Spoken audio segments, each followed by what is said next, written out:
तो ही गाइस, कैसे हो आप लोग? आई होप बढ़िया होंगे। देखो, मैं आप लोगों को बताया मैंने कुछ भी नहीं करता हूँ, तो इसलिए मैं आप लोगों से एक सजेशन चाहता हूँ कि मैं इस मंगा को आगे कंटिन्यू करूँ या नहीं, क्योंकि आप लोग यहाँ पर ज्यादा सपोर्ट नहीं दिखा रहे और वैसे भी इसका 500 से भी ज्यादा चैप्टर है और बहुत अच्छा मंगा भी है। हो सकता है कि किसी ने पहले एक्सप्लेन किया है, लेकिन अभी यूट्यूब पर कहीं भी ये मौजूद नहीं है। प्लीज अपना ओपिनियन कमेंट बॉक्स पर जरूर बताएं और अच्छा लगे तो प्लीज यार दोस्तों के साथ शेयर कर देना जो लोग एनिमे देखते हैं। खैर, एपिसोड की तरफ बढ़ते हैं। तो जैसे कि लास्ट पार्ट की एंड में आप लोग देखा था, जेन गुस्सा हो जाता है और मैदान पर उतर जाता है उसे मारने के लिए। तो उसे देखकर कहते कि ओ अच्छा, तो तुम इनर स्टेज पर हो मार्शल आर्ट्स के, तो इसीलिए तुम इसी बात का एरोगेंट हो रहे हो, लेकिन तुम मेरे साथ फाइट करने के लिए काबिल नहीं हो। बेहतर है कि तुम पीछे हार जाओ। और ये सुनकर ली सी जेन बहुत ज्यादा गुस्सा हो जाता है। तो इस एपिसोड के शुरुआत में ली जेन सोचने लगते है कि अपना पहला चाल यानी कि पहला मूव चलना होगा। तो उसके बाद वो नीहू के ऊपर पहला अटैक कर देता है और नीहू के साथ उसका थोड़ा सा फाइट होने लगता है कि वो मारने लगता है और नीहू बार बार उसे डॉज करने लगता है, क्योंकि नीहू को भी बहुत ही ज्यादा शक्ति है। उसके बाद नीहू कहते कि इतना भी बुरा नहीं है, सिर्फ तुम इतना ही कर सकते हो, चलो अभी मारो। और उसे एक जोर से लात मारता है और इसी वजह से वो मैदान के ऊपर से एकदम नीचे गिर जाता है। और नीचे गिरकर ली सी जेंग सोचने लगते हैं कि मैंने उसे थोड़ा सा कम समझा। फिर ली सी जेंग का हालत बहुत ही ज्यादा खराब हो जाता है, क्योंकि उसके मुंह से खून निकलने लगता है। और तभी उसे बचाने के लिए उसका 2 डिसेबल्स वहाँ पर चले आता है और वो मन मन सोचने लगते है कि मैंने अपना आधा जिंदगी पूरी मेहनत की और इनर स्टेज तक पहुंच गई है, लेकिन अभी तक मैं ग्रैंड मास्टर स्टेज तक पहुंच नहीं पाया हूँ। और ये मत सोचो कि नीहू उस स्टेज तक पहुंच गया है, नहीं तो मैं एक झटके में मर जाता। तो तभी वहाँ पर फेंज भी चले आता है। फेंज आते देखता है उसके टीचर को और फेंज उसके टीचर को देखकर सोचने लगती कि इस जुजो में सबसे स्ट्रॉन्गेस्ट पर्सन मेरा टीचर है, लेकिन वो भी उसके सामने हार गया। और ऊपर से बाकी सारे लोग कहने लगते हैं कि नीहू ने ग्रैंड मास्टर स्टेज तक पहुंच गया है, ये बहुत ही डर अपना है। इसका मतलब ये है कि ग्रैंड मास्टर के स्टेज के नीचे जो कोई भी है उसे कभी भी नहीं हरा सकता है, तो फिर उसे कोई कैसे रोक सकता है। ग्रैंडफा उसे देखकर सोचने लगते कि ये तो अनबीटेबल है। मुझे इस बात से डर है कि ली जियाफान भी उसे रोक सकेगा या नहीं। मुझे ये मत कोई बताओ कि मुझे इस जगह पर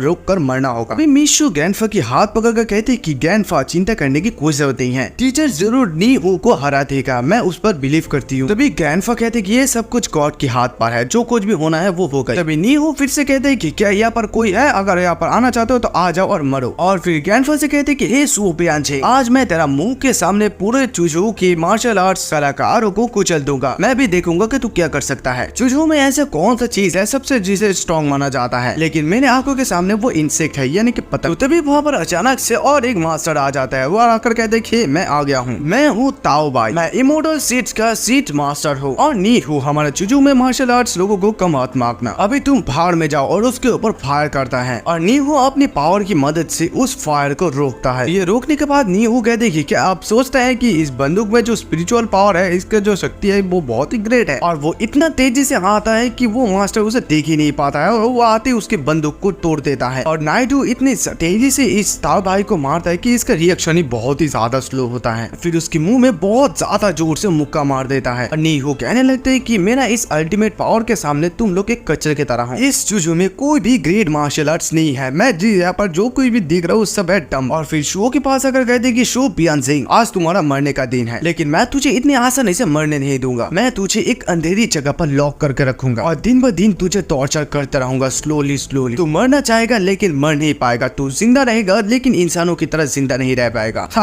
तभी ग्रैंडफा कहते कि मैं शू फैमिली का हाउस होल्डर हूँ और मेरा जैसे ईमानदार आदमी मरने से डरता नहीं है। मैं तुम्हारे जैसे लड़कों के हाथों में मर जाऊंगा तो खुद को शर्मिंदा महसूस करूंगा। तभी नीहू ग्रैंडफा को मारने वाला होता है, तभी जियाफान वहाँ पर आकर कहता है कि हे छोटा चीटिया। और ये सुनती नीहू कहते कि हे कौन है। तभी वो जियाफान की तरफ देखता है कि जियाफान सिगरेट पी रहा होता है। तो इसे देखते नीहू फिर से कहते कि ये लड़का कहाँ से आ गया मेरे बिजनेस में दखलदारी करने के लिए। अगर तू जीवित रहना चाहता है तो अपना सर नीचे की तरफ 3 बार झुका के यहाँ से भाग जा। उसके बाद सुनकर जियाफान कहती कि ओ अच्छा, तो तू चाहता है कि मैं तेरे सामने अपना सर झुकाऊं, तेरे पास इतना क्वालिफिकेशन नहीं है। उसके बाद जियाफान अपने असली रूप को एक सेकंड के लिए दिखाता है और कहने लगता है कि क्या तू जानता है कि तू किसके साथ बात कर रहा है। इसे देखकर नीहू सोचने लगते है कि ये वोरा और ये दबाव ये कौन है। और एक सेकंड के लिए उसे विश्वास ही नहीं हो रहा था कि वो क्या ये देखा है। वो सोच रहा है कि ये शायद कोई ना कोई इल्यूशन है। और फिर मन मन सोचने लगते है कि इस लड़के का 20 साल से ज्यादा उम्र नहीं है। अगर वो अपनी माँ के पेट से कल्टीवेट शुरू कर दिया है तो भी मुझसे ज्यादा नहीं जा पाएगा। और उसके अलावा मैं उसकी कल्टीवेशन बेस को फ्लूशन नहीं कर पा रहा हूँ, मैं इल्यूशन हो गया हूँ, यानी कि मैं भ्रमित हो गया हूँ। फिर कहते कि हे तू मुझे उल्लू नहीं बना सकता है। तो उसके बाद जियाफान फिर से कहते कि नीहू देखो, तुम ये मत कहो कि तुमने ग्रैंड मास्टर की स्टेज तक पहुंच गए हो, क्योंकि अगर यहाँ पर रियल ग्रैंड मास्टर भी आ जाता है ना, फिर भी मैं उसे मार डालूंगा। और इधर लीशी जिन कहने लगते कि तुम इतना अहंकारी क्यों हो रहे हो, यहाँ तक कि मैं अभी भी उसे थोड़ा सा तो हैंडल कर ही सकता हूँ, लेकिन तुम में मुझे तो इस बात से डर है कि मुझे तुम उसके एक उंगली भी संभाल नहीं सकोगे। वो सिर्फ दिखावा करना चाहता है, क्योंकि अगर उसके सामने मृत्यु आएगी तो उसे पता नहीं चलेगा कि उसकी मृत्यु कैसे हो गया। तो उसके बाद नीहू कहते कि हे बच्चे, क्या तुम्हारा बातें करना अभी हो गया है? तो फिर चलो अभी मरने के लिए तैयार हो जाओ। तभी नीहू बहुत तेजी से जियोफान को मारने के लिए जाता है, लेकिन जियोफान इसे बहुत ही ज्यादा स्लोली दिख रहा होता है, क्योंकि उससे भी ज्यादा जियोफान फास्ट है। और जियोफान इतना फास्ट होता है कि वो पहले हाथ बढ़ाता है उसे मारने के लिए। ली सीजन ये देखकर कहने लगते है कि ली जियोफान अभी भी उतना ही एरोगेंट है कि दरवाजे के सामने मौत है, लेकिन वो ऐसे ही एक्ट अभी भी कर रहा है। मुझे ये नहीं पता चल रहा है कि उसके जैसे लोग अभी भी कैसे सर्वाइव कर पा रहा है। और नीहू के पहले ही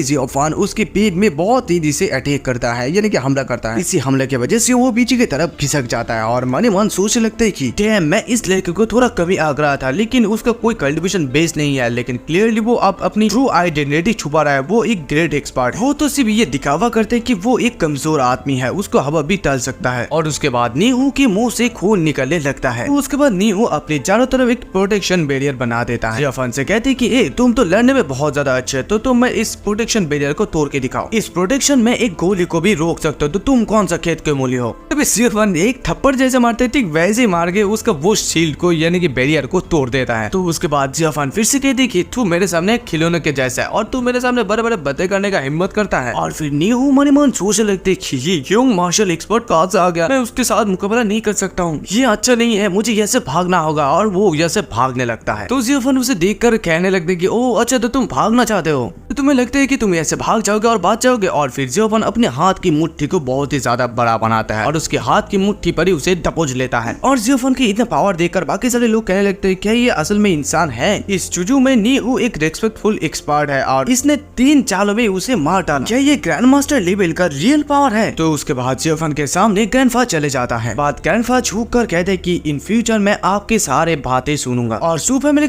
के सारे लोग कहते हैं कि हाँ, इन फ्यूचर में हम सभी लोग आपके बात को मानेंगे। शाओकुन उसके पापा को कहते हैं कि फादर, क्या हम लोगों को ऐसे जियो लियू फैन के सामने सर झुकाना पड़ेगा? तो ये सुनकर शाओकुन का फादर कहते हैं कि देखो, तुम्हें पेशेंस रखना सीखना होगा। देखो, अभी नीहू पहले हार चुका है, तो इसलिए हम लोग का सर झुकाना पड़ेगा। अगर हम लोग ऐसा नहीं करते तो हमारी यंग फैमिली बहुत डेंजर में पड़ सकता है, या तक कि जुजू से हमारा नाम मिट भी सकता है। और इधर ली शीजिंग फिर भी कहते हैं कि तुम बहुत ही लकी हो, इसलिए तुम इस मैच को जीता और तुम अभी भी मगूत को ग्रेट मानते हो। तो तभी जियोफान उस सीड मास्टर ली को कहते कि तुम यहाँ पर आ जाओ, तुम बहुत ज्यादा गड़बड़ कर रहे हो। और फिर उसको उस मैदान पर यानी कि उस एरिया पर बुलाता है। और उसके बाद वो जब उस एरिया पर जाता है और कहता है कि चलो मैं तुम्हें बता देता हूँ कि तुम अगर इस सोसाइटी में रहना चाहते हो, फिर भी तुम्हें मुझे कॉल करना पड़ेगा। तो तभी ली जियोफान उसे एक जोर का थप्पड़ मारता है और कहते कि तुम क्या सोचते हो कि तुम कौन हो और तुम्हारा इतना हिम्मत कि मेरे सामने ऐसा बात करते हो। और वो थप्पड़ खाने के बाद बहुत ज्यादा गुस्सा हो जाता है। तो उसके बाद जियोफान फिर से कहते हैं कि मैं तुम्हें इस थप्पड़ इसलिए मारा क्योंकि तुम्हें सबक सिखाने के लिए कि अदर्स को कैसे रिस्पेक्ट देता है। फिर भी ली शीजेन गुस्सा दिखाने लगता है, तो जियोफान उसे फिर से और एक थप्पड़ मारता है। उसके बाद जियोफान फिर से कहते हैं कि ये थप्पड़ मैं तुम्हें कुछ सिखाने के लिए दिया, क्योंकि खुद को इतना भी ओवररेटेड मत समझो और अदर्स लोगों को कम मत समझो। जियोफान उसके बाद और एक थप्पड़ मारता है और मारकर कहता है कि ये थप्पड़ तुम्हारा अंडरलाइन के लिए, कि अपनी अंडरलाइन में लाओ। अगर खुद की डिसेबल्स को अच्छा नहीं बना सकते हो तो उसे बुरा भी मत बनाओ। और इधर शोजो फिंग ये देखकर सोचने लगते कि मैंने बेसिकली ये सोचा था कि ली जियोफान आज मर जाएगा, लेकिन उसने इस अपॉर्चुनिटी को खूब इस्तेमाल किया और फेमस बन गया। मैं और टीचर के ऊपर भरोसा नहीं कर सकता, मैं तब तक इंतजार करूंगा जब तक ले यूटियन ना आ जाए वापस, क्योंकि सिस्टर जब बहुत ही छोटा था तब से वो उसे बहुत प्यार करता है। अभी मेरा बहन ली जियोफान के साथ रहना चाहता है, मुझे उसके लिए इंतजार करना पड़ेगा जब तक न वो वापस आ जाएगी, क्योंकि तब भी मेरे पास एक रेवेंज लेने का मौका होगा। हालांकि ले यूटियन लॉन्ग आर्मी का एक एलाइट है और वो top martial art expert south east military base long तियांजांग का डिसाइबल्स है। तो इधर शाओकुन जियोफान से कहते हैं कि मेरा बड़े भाई ने गलती किया है और मैं गलत हूँ, तो इसलिए मैं यहाँ पर पनिशमेंट लेने के लिए आया हूँ। आई होप कि मास्टर ली हम लोगों को छोड़ देंगे, प्लीज हम लोगों की सारी मैटर को जाने दीजिए। एक्चुअली मैं डियो शुआंग से प्यार नहीं करता हूँ, वो लुंगड़ी ने मुझे मोहित कर लिया है। और ये सुनकर डियो शुआंग थोड़ा सा शॉक हो जाती है और फिर से शाओकुन कहता है कि आंखों में हर वक्त सिर्फ पैसों की ख्वाब रहता है, आपने जब उसे फेंक दिया था वो तब आपने सही किया था। तो ये सुनकर शाओकुन का फादर कहते कि हाँ ये मास्टर ली सही था, उसके जैसे किसी भी लड़की को ऐसे फेंक देना चाहिए, मैं उसको कभी भी नहीं चाहता हूँ। तो तभी ये सब कुछ सुनकर डियो शुआंग कहते कि हे शाओकुन तुम ये क्या कह रहे हो? तो तभी शाओकुन कहते कि हे डुआंग शुआंग, क्या तुम्हें समझ में नहीं आ रही है? मैं तुमसे ब्रेकअप करना चाहता हूँ और अभी से तुम्हारा और मेरा कोई भी कनेक्शन नहीं है। तुमने जियोफान की तरह एक ग्रेट मैन को ऐसे धोखा दे सकते हो, यानी कि इग्नोर किया है, और तुम मेरे साथ ऐसे ग्लू की तरह चिपक कर क्यों रहे हो? तुम बेशरम और अंधी हो। मैं जियोफान के साथ तुम्हारी तुलना करो तो ये आकाश और जमीन का फर्क है, बेसिकली तुम्हारे साथ कोई भी कंपेयर नहीं होता है। तो ये सब कुछ सुनकर डियो शुआंग बहुत ज्यादा गुस्सा हो जाती है और शाओकुन के ऊपर चिल्लाने लगती है। तो तभी शाओकुन कहती है कि तुम इतना चिल्ला क्यों रही हो, आज मैं तुम्हारी साथ ब्रेकअप करता हूँ। के बाद ड्योशुंग शाओकुन को एक जोर का थप्पड़ मार देती है और कहती कि तुम गधे, मैंने सारे के सारे अच्छे चीज ले लिए और तुम अभी मुझे बाहर निकल देना चाहते हो। तभी शाओकुन भी उस एक जोर का थप्पड़ मार देता है, कहते कि तुम्हारा कैसे हिम्मत हुआ कि मुझे थप्पड़ मारने की। तो उसके बाद ड्योशुंग फिर से गुस्सा हो जाती है और शाओकुन को एकदम मारने के लिए जाती है और कहने लगती है कि हे शाओकुन, मैं तुम्हें मार डालूंगी। शाओकुन भी कहने लगती कि हे मैं तुझे गला दबाकर मार डालूंगा। फिर उन दोनों के बीच बहुत ज्यादा लड़ाई चलने लगता है। तो तभी जियाफान जोर से चिल्ला कर कहते कि हे बाहर निकल जाओ। तो तभी शाओकुन कहते कि हे क्या तुम सुन पा रहे हो, जियाफान ने तुम्हें यहाँ से जाने के लिए कहा। जियाफान फिर से कहते कि हे तू भी यहाँ से चले जा। तो तभी शाओकुन आगे जाकर कुछ कहने वाला होता है तो तभी जियाफान उसे एक जोर का थप्पड़ मार देता है और फिर कहते हैं कि क्या तुझे समझ में नहीं आ रहा है, यहाँ से निकल जा। तो शाओकुन कहते कि ठीक है मैं जा रहा हूँ। और ये देखकर वहां कर सभी लोग बहुत ज्यादा हंसने लगता है और अपमान करने भी लगता है। तो वो लोग चले जाने के बाद वहाँ पर ग्रैंडफा आ जाता है और ग्रैंडफा आकर कहते हैं कि मास्टर ली, लेकिन आपको अभी भी केयरफुल रहना होगा। मैंने सुना है कि नी हु का कल्टीवेशन अचानक से बढ़ाया गया है क्योंकि वो एक्सपर्ट को अपना मास्टर मानता है और ये पर्सन बहुत ही ज्यादा मिस्टेरियस है। पॉसिबिलिटी है कि वो एक ग्रैंड मास्टर है। आपको ये याद रखना होगा कि इस चाइना में ग्रैंड मास्टर लाइक माओ लिनजू और आपके जैसे स्पेशली यंग ग्रासलैंड को ढूंढना बहुत ही ज्यादा मुश्किल है। उस कल्टीवेशन बेस तक पहुंचना बहुत ही ज्यादा मुश्किल है, तो इसलिए आपको केयरफुल रहना होगा। तभी जियाफान कहती कि हाँ मुझे पता है, ये मेरे लिए नॉर्मल बात है। यहाँ तक कि अगर यहाँ पर रियल ग्रैंड मास्टर भी आ जाता तो उसे भी मैं नॉर्मली डिस्ट्रॉय कर देता। उसके बाद सीन शिफ्ट होते हैं और जियाफान उस फिनिक्स के साथ फिर से कल्टीवेशन करने लगता है और सोचने लगते हैं कि अभी मैं कीवाई डिवेलपमेंट की पीक पर हूँ और इस समय अर्थ यानी कि पृथ्वी कल्टीवेशन बेस की पीक पर है। मुझे अपना कल्टीवेशन स्पीड को इंक्रीज करना पड़ेगा क्योंकि उस बियॉन्ड प्लेनेट में मेरे लिए कोई इंतजार कर रहा है। ताकि मैं इस फॉर्मेशन को कंप्लीट कर दिया है, लेकिन इस अर्थ यानी कि प्लेनेट पर स्पिरिचुअल एनर्जी बहुत ही ज्यादा कम है। अगर मैं टीएनजी रियल में जाना चाहता हूँ तो मुझे आउटर फोर्स की हेल्प की मदद की जरूरत पड़ेगा। अभी मेरा बॉडी कोई भी स्पिरिचुअल चीज को रिफाइन अच्छे से कर सकता है, इजीली कर सकता है। अगर मुझे और भी ज्यादा डिवाइन स्टोन मिल जाता है तो मैं ताइजुआन एनर्जी को और भी ज्यादा रिफाइन कर सकता हूँ। इसी वजह से मेरा कल्टीवेशन स्पीड भी बहुत ही तेजी से बढ़ेगा और मेरा लेवल भी। लेकिन ये चाओइस डिवाइन स्टोन ने बहुत सारा स्पिरिचुअल एनर्जी को स्टोर किया है और कुछ ने तो डिवाइन टेक्निक को भी स्टोर किया है। ये बहुत ही रेयर आइटम है। मेरा पिछले जीवन में ये लेने के लिए बहुत सारा लोगों ने अपने जीवन को दांव पर लगाया था और बहुत सारा लोगों को भी मार डाला, इसलिए नदी में खून बह गया। अभी और एक बात, मेरा रियल पावर को टेस्ट करने के लिए मुझे एक असली ग्रैंड मास्टर को फाइट करना पड़ेगा ग्रैंड मास्टर के साथ। तो ये सोचते सोचते जियाफान अपने रूम से बाहर आ जाता है और फिर सोचता है कि मैंने जो डेमोन कल्टीवेटर को पहले भागने दिया था वो ऑलमोस्ट अभी ठीक होना चाहिए, यानी कि रिकवर होना चाहिए। अभी टाइम आ गया है उसकी डेविल एनर्जी को लेकर इमोर्टल पिल बनाने का। इस पिल को बनाना बहुत ज्यादा मुश्किल है, तो इसलिए मुझे प्रिपेयर करना पड़ेगा अभी से। मेरे पिछले जीवन में मेरे वजह से मेरे पिताजी को बहुत ज्यादा मेहनत करने पड़ी, मेरे वजह से उसको बहुत सारा पैसा भी कमाना पड़ा और अपनी शरीर में बहुत ज्यादा बीमारी होने के बावजूद भी उसने ट्रीटमेंट नहीं किया। अंत में उसकी मृत्यु हो गई अपनी घर में। मेरा इस जीवन में उनको और इस कठिनाई से नहीं गुजरने दूंगा। उसके बाद सीन शिफ्ट होता है और जियाफान टैक्सी लेकर 1000 फूलों वाली गली पर चले आता है। तो तभी वो टैक्सी ड्राइवर जियाफान से कहते हैं कि हे लिटिल ब्रदर, क्या तुम सचमुच इस जगह पर जाना चाहते हो? इस जगह पर बहुत सारे एविल चीज है, अगर तुम इस जगह से जाना चाहते हो तो मैं तुम्हें डिस्काउंट भी दे सकता हूँ। ये सुनकर जियाफान कहते कि तुम्हें चिंता करने की कोई जरूरत नहीं, ये जगह है मैं जहाँ पर जाना चाहता हूँ। तो तभी वहाँ पर एक लेडी होती है, वो कहती है कि मेरे बेटे तुम भयानक मौत मारोगे। जियाफान इस लेडी को देखकर सोच लेते कि ये वो लेडी, ऐसा लगता है कि ये हजारों फूलों वाला गोली बहुत ही ज्यादा इंटरेस्टिंग है। और वो टैक्सी ड्राइवर बहुत से भाग जाता है, लगती है लिटिल ब्रदर अपना ध्यान रख ला, मैं यहाँ से भाग रहा हूँ। तभी वहाँ पर एक लड़के को जल्दी में दौड़ता हुआ दिखाया जाता है, तो वो लड़का धक्का खा जाता है जियाफान से, तो कहते हैं कि excuse me, I am sorry brother, मैं थोड़ा जल्दी में हूँ। जियाफान अपनी बेस्ट फ्रेंड को क्योपी को वहाँ पर देखते, तो उसे देखते कहते कि हे जियाफान, तुम यहाँ पर क्या कर रही हो? अभी जियाफान उसे पूछते कि मैं तुम्हें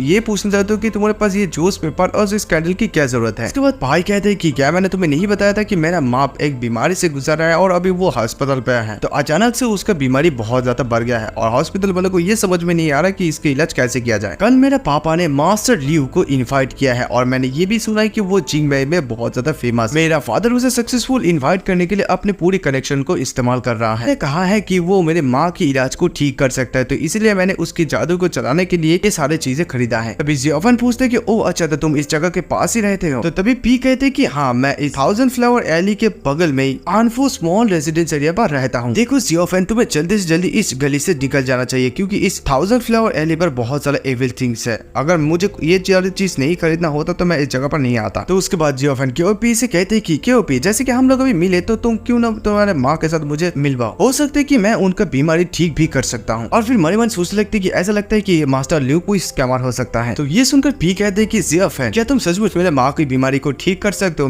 मुझे जो याद है तुम मेडिकल और कुछ के बारे में नहीं पढ़ा है और तुम्हारा रिलेटिव भी कोई ऐसा नहीं है। ये बीमारी कोई ऐसा चीज नहीं है जिसके बारे में तुम मजाक कर सकते हो। तो उसके बाद जियोफेन कहती कि अरे चलो भी, मैं उस मास्टर लियू से मिलना चाहता हूँ। तो उसके बाद वो लोग घर के लिए निकल जाते हैं। घर में जाते हैं तो तभी वो लोग जाते ही वहाँ पर सुनते हैं कि ये उसकी मॉम कहने लगती कि हे मुझे छोड़ दो, मुझे घर जाने दो, मेरे पास मत आओ, मुझे मत खाओ। तो वही पर पी का फादर मास्टर लियू को कहने लगता है कि प्लीज आप मेरे वाइफ को बचा लिए, मुझे इसके कोई फर्क नहीं पड़ता कि आप कितना पैसा चाहते हैं, मैं देने के लिए राजी हूँ। तभी वो मास्टर लियू कहते हैं कि ये बहुत ही कठिन है क्योंकि तुम्हारे वाइफ के साथ ये किसी ने किया है। मैंने अपना मैजिक का इस्तेमाल किया उसकी बीमारी को स्थिर करने के लिए। अगर आप इसे पूरी तरह से ठीक करना चाहते हैं तो ये कठिन है, बहुत ही ज्यादा मुश्किल है, और अगर आप ये नहीं चाहते तो वो जीवन भर बिस्तर पर पड़ी रहेगी। तो ये सुनते ही पी कहते हैं कि तो फिर हम लोग क्या करें मास्टर ली, आपको एक सॉल्यूशन तो ढूंढना ही होगा। तो उसके बाद मास्टर लियो कहते हैं कि इसे कम्प्लीटली क्योर करना इतना भी हार्ड नहीं है, लेकिन इसके लिए वो मेडिसिन पिन बनाना बहुत ही ज्यादा हार्ड है, और मेरे पास जो इंग्रेडिएंट्स है उसके एक का कीमत 10,000 है, और मैं ये भी श्योर नहीं हूँ मेरे पास जो इंग्रेडिएंट्स है इसके लिए काफी है या नहीं। ये सुनकर पी कहते हैं कि मुझे अपना माँ को सिर्फ ठीक करना है, इसके लिए अगर मुझे इस अपार्टमेंट को बेचना भी चाहिए तो मैं बेच दूंगा। अभी जियोफेन पी को रोकता है और कहते हैं कि होल्ड ऑन, थोड़ा सा रुक जाओ। तो उसके बाद जियोफेन पी की मॉम के पास जाता है और वहाँ पर जाती वो हेवनली फास्ट फेरी चाइल्ड आंखों को ओपन करता है,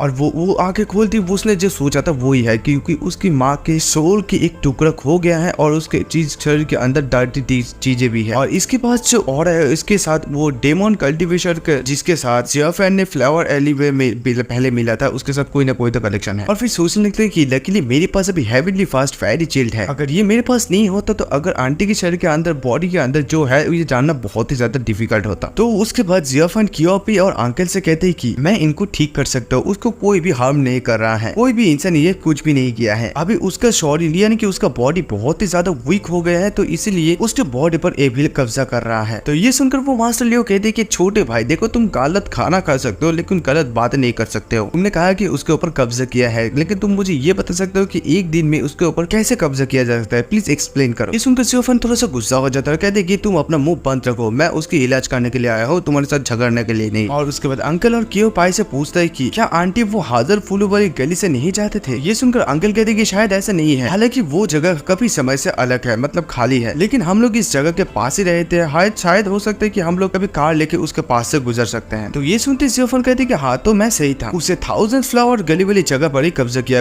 होगा, हमें उस जगह पर उसे ले जाना चाहिए, इनको वही जगह पर ले जाना होगा ताकि वहाँ पर जो इसने ये किया है वही इसे ठीक कर सकता है, और ये एकमात्र रास्ता है। तो उसके बाद कियोपाई से कहते कि कियोपाई तुम अपनी माँ को लो और मेरे पीछे पीछे आ जाओ। और तभी मास्टर लियो जियोफेन को रोकता है, फिर कहने लगते कि अगर तुम इस बच्चे की बात सुन रहे हो और कुछ सीरियस हो जाए तो तुम मुझे ब्लेम मत करना। जब आप लोग वहाँ से वापस आएंगे तो अगर आप लोग तब 100,000 भी दे देंगे तो उसे ठीक करने के लिए इनफ नहीं होगा। फिर पी का फादर मनीमन सोचने लगती कि मास्टर लियो इस जगह के एक फेमस पर्सन है और उनका रेपुटेशन और फेम भी बहुत ही ज्यादा हाई है। आम तौर पे वो सिर्फ हाई लोगों को, क्लास लोगों को ही मदद करता है, अगर उनकी इच्छा नहीं है तो अगर मैं भी पैसे लगा दूं उसे लाना इन्वाइट करना बहुत ही ज्यादा मुश्किल है। लेकिन ये ली जियोफेन मेरे बेटे का क्लासमेट है और वो हमेशा से बहुत ज्यादा शांत है, लेकिन मैं ये श्योर हूँ कि वो बिना किसी रीजन में कुछ भी नहीं करेगा। तो उसके बाद पी फिर से मास्टर लियो को कहते हैं कि ये मेरी माँ की लाइफ की सबल है, क्या आप दोनों को खुश करने के लिए ऐसा कोई रास्ता नहीं है जिस सॉल्यूशन से हम आप दोनों को ही खुश कर सकते हैं? तो ये बात सुनकर मास्टर लियो थोड़ा सा सोचने लगता है, बहुत सोच समझने के बाद कहते कि वेल ठीक है। उसके बाद अपने पॉकेट से एक पिल निकालते हैं और कहते हैं कि मैं उन्हें एक मेडिसिन पिल दूंगा जो उसे आधे दिन के लिए शांत रखेगा। इस बच्चे का सफर खत्म करने के लिए हाफ दिन काफी है, और वो जब तक फेल नहीं हो जाता तब तक मैं इंतजार करूंगा, उसके बाद अंदर जाके मैं सब कुछ क्लियर कर दूंगा। तो उसके बाद वो पिल पी को देने वाला होता है, तभी जियोफेन कहती कि हे रुको, और जियोफेन उन लोगों के हाथ से वो गोली छीन लेता है और कहते हैं कि अगर मैं गलत नहीं हूँ तो इस मेडिसिन पिल के अंदर असली प्राचीन पॉइजन है, तुम सिर्फ पैसों की वजह से ये सब कुछ कर रहे हो। ये सुनकर मास्टर लियो कहते हैं कि मुझे कुछ भी समझ में नहीं आ रहा, क्योंकि मैं यहाँ पर लोगों को बचाने के लिए आया था और मेरा पूरा जिंदगी में आकाश से लेकर धरती तक मैंने कभी भी रॉन्ग नहीं किया, यानी कि गलत नहीं किया। और इधर मनीमन सोच रहे थे कि इसे कैसे पता चला, मैं इतनी समय से इसे कम अक रहा था। तो उसके बाद कहते कि चलो ठीक है हम लोग चलते, तुमने ये कहा था ना कि तुम उसकी बीमारी को ठीक करने वाले हो, तो मैं भी देखना चाहता कि तुम कौन सा ट्रिक इस्तेमाल करते हो। तो ये सुनकर जियोफेन कहते कि तुम बेशरम आदमी हो, मैं भी देखना चाहता हूँ कि तुम कितना दिखावा कर सकते हो। बात सीन शिफ्ट होता हो, वो लोग 1000 फ्लावर्स गली पर चले आता है, वहाँ पर आते ही पी कहते हैं कि ये जगह थोड़ा सा वीरान है। तो जियोफेन कहते कि क्यों भाई तुम अपनी माँ को मेरे साथ लेकर आओ। तो तभी उन लोगों को एक गार्ड रोकता है और रोक कर कहते कि हे तुम लोग यहाँ पर क्या कर रहे हो। इस गार्ड को देखते पी कहने लगते लगता है कि स्ट्रेंज, इस 1000 फ्लावर गली को छोड़ने में बहुत दिन हो गया है, यहाँ पर कोई भी रहता नहीं, लेकिन ये गार्ड यहाँ पर क्या कर रहा है। तभी पी का फादर उस गार्ड से कहते हैं कि मेरे पिकनिक को कब्जा कर लिया गया है, जस्ट एक बार सिर्फ आप देख लीजिए। तो वो गार्ड इतना ठीक ठाक से नहीं दिखता है और कहते हैं कि इम्पॉसिबल है, इस जगह पर कई सालों से रह रहा हूँ लेकिन ऐसा चीज कभी भी नहीं देखा है, प्लीज आप लोग अंदर आ जाइए। तो तभी वहाँ पर एक बुढ़िया होता है जो पेपर जला रहा है, वो कहते हैं फिर से कहते हैं कि बेटे तुम लोग बहुत ही भयानक मत मरने वाले हो। तो ये सुनकर वो गार्ड थोड़ा सा गुस्सा हो जाता है और कहते हैं कि हे बुढ़िया तो अपना जोश पेपर कहीं और जगह जलाना। तो वो बुढ़िया कहते हैं कि मैं यहाँ पर अपनी बेटी के लिए पेपर जला रहा हूँ, उसने मेरे सपने में आकर कहता है कि वो दूसरी साइड अपना टैक्सी चला रहा है। तो ये सब सुनकर वो मास्टर लियो कहती कि मैं तुम लोगों को कहा था कि ये जगह बहुत ही ज्यादा गंदी है, लेकिन फिर भी तुम लोग यहाँ पर आना चाहते हो तो प्लीज अभी चल दो, जल्दी से चलो। तो तभी जियोफन कहते कि तुमने अभी तक कुछ भी नोटिस नहीं किया और तुम अपने आप को मास्टर कहते हो। तो ये सुनकर वो मास्टर लियो कहते कि बहुत ही अच्छा नॉनसेंस बकवास करता है और अभी मैं भी देखूंगा कि तू आगे और कौन सा नॉनसेंस बकवास करता है। और तभी जब मास्टर लियो सिगरेट को चलाता है तो वो गार्ड ड्रेबिल बन जाता है और ये जब मास्टर लियो नोटिस करते तो वो बहुत ज्यादा डर जाता है और वो गार्ड कहने लगता है कि इंसान की मांस बहुत ज्यादा डिलीशियस होता है। और ये सुनते वो वहां से भागने लगता है और कहने लगते हैं कि अरे बाप रे बाप, यहाँ पर तो एक भूत है। देखो मैं आप लोगों को बता देता हूँ कि मैं इसका बहुत पहले से चैप्टर पढ़ रहा हूँ, तो मतलब आगे जब एपिसोड जाएगा ना तब आप लोग देखकर मतलब तंग रह जाओगे, भाई इतना खतरनाक और इंटरेस्टिंग है, यहाँ पर क्या नहीं है सब कुछ है। कि आप लोग इसे ध्यान से देखेंगे और सपोर्ट करेंगे तो यार देखते रहो, बहुत मजा आने वाला है। तो तभी जियोफन उसे पकड़ लेता है और कहते कि हे क्या तुम भागना चाहते हो यहाँ से? क्या आपने नहीं कहा था कि आप एक मास्टर या और कुछ है, सिर्फ एक आवारा भूत को देखते ही अपना पैंट पे मूत दिया। तो तभी मास्टर लियो अपने आप स्वीकार कर लेता है कि मैं एक स्कैमर हूँ, जल्दी करो और मुझे छोड़ दो, मुझे जाना है घर वापस जाना है। तो फिर जियोफन कहते हैं कि तो फिर तुम बताओ क्या उस मेडिसिन पिल पर एशियन पॉइजन नहीं थे? और इधर गार्ड वाला खोज तो हाँ करने लग रहा है। तो ये देखकर वो बहुत ज्यादा डर जाता है और फिर स्वीकार कर लेता है कि हाँ मैं उन लोगों को स्कैम करने की कोशिश किया और ये सब कुछ मैंने सिर्फ पैसों के लिए किया है, वो एक घटिया चीज है, प्लीज मुझे जाने दो। और वो सभी लोग वहां से भागने लगता है और ये गार्ड मतलब ये भूत वाली गार्ड उन लोगों के पीछे दौड़ने लगता है। तो तभी जियोफन अपना हेवनली फिनिक्स साइड आंखों को ओपन करता है और कहता है कि अपना असली चेहरा मुझे दिखाओ। तो उसकी रोशनी की वजह से वो खोज धीरे धीरे मरने लगता है और वहां से वैनिश हो जाता है। तो उसके बाद जियोफन आंटी के पास आकर कहते हैं कि अभी आंटी ठीक है और मुझे अभी कुछ एविल सोर्स को और क्लीन करना पड़ेगा और कल सुबह तक आंटी ठीक हो जाएगा। तो ये सुनकर पी जियोफन का बहुत ज्यादा शुक्रिया अदा करता है। तो तभी पी का फादर भी कहते हैं कि जियोफन ये जगह बहुत ही ज्यादा डरावनी है, भाग्य मतलब हम लोग बहुत ही लकी है कि तू हमारे पास। उसके बाद जियोफन फिर से उस मास्टर लियो को पकड़ता है और कहते कि हे रुको। मास्टर लियो कहते कि हे तुम क्या चाहते हो मुझसे? तुम मुझे अभी ये बताओ कि अभी मैं तुम्हारे साथ क्या करूं, क्योंकि तुमने बहुत सारे लोगों को धोखा दिया है और स्कैम किया है उन लोगों के साथ। तो अभी प्रतिशोध लेने का टाइम आ गया, तुम अभी अपनी गोली खाओ। और फिर जियोफन मास्टर लियो को जबरदस्ती वो पिल खिला देता है और मास्टर लियो को ये गोली खाने के साथ ही साथ बहुत ज्यादा जलन होने लगता है, वो अपने आप को ही मारने जैसा होता है, मतलब चारों तरफ उसके खुजली होने लगता है, पीठ गाल जहाँ पर भी। और वो खुद कहने लगती है कि ये एक रियल एशियन पॉइजन है और इसमें खुजली है और ये खुजली इतनी ज्यादा है कि वो अपने आप को खुद की नाखून से एकदम नोच लेता है और फिर कहते हैं कि हे मुझे कोई मदद करो, मुझे इसका एंटीट्यूड चाहिए, और ये कहकर वहां से भाग जाता है। तो पाई का फादर जियोफन से कहते हैं कि जियोफन अगर आज तुम यहाँ पर नहीं होते तो ये आदमी हम लोगों को आज स्कैम कर देता। और पी भी कहते हैं कि मुझे सिर्फ इस बात से डर लग रहा है कि उसने मेरा मॉम को भी हार्म कर देता। तो उसके बाद जियोफन उन लोगों को कहते हैं कि तुम लोग अभी आंटी को लेकर घर वापस चले जाओ, मुझे इस जगह पर कुछ सॉल्व करना है। तो ये सुनकर पी कहते कि हाँ जियोफन इस जगह पर कुछ साल पहले कुछ हुआ था और यहाँ पर सारे बिजनेसमैन कुछ बिना कुछ सूरत के यहाँ पर मर गया, तुम्हें भी यहाँ पर केयरफुल रहना चाहिए। तो उसके बाद जाते जाते पी का फादर कहते कि हे जियोफन अपने आप का ध्यान रखना और हाँ याद रखना अपना काम खत्म करने के बाद हमारा घर जरूर आना। उसके बाद वो लोग जब चले जाते हैं तो सीन शिफ्ट होता है और जियोफन अपनी हेवनली फास्ट फेरी चाल को फिर से ओपन करता है। तो उसके बाद उसे इस